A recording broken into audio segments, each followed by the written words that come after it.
How to register your Starbucks card online. Hello everyone, I am Vishaka and welcome to our channel.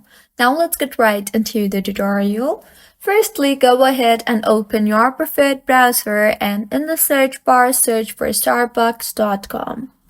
Now, make sure you are signed in, and if not, then go ahead and sign yourself in.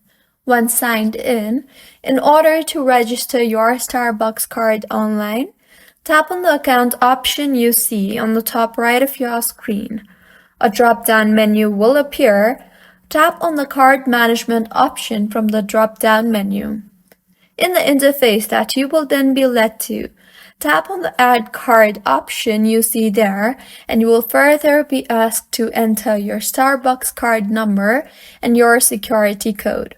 So go ahead and enter the required details, and if you want to make this particular card as your primary card, then tap on the Make This My Primary Card checkbox you see there, and further tap on the Add Card button on the bottom right of your screen, and this is how you can register your Starbucks card online.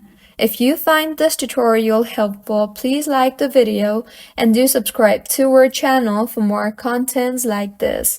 Thank you for staying with us until the end.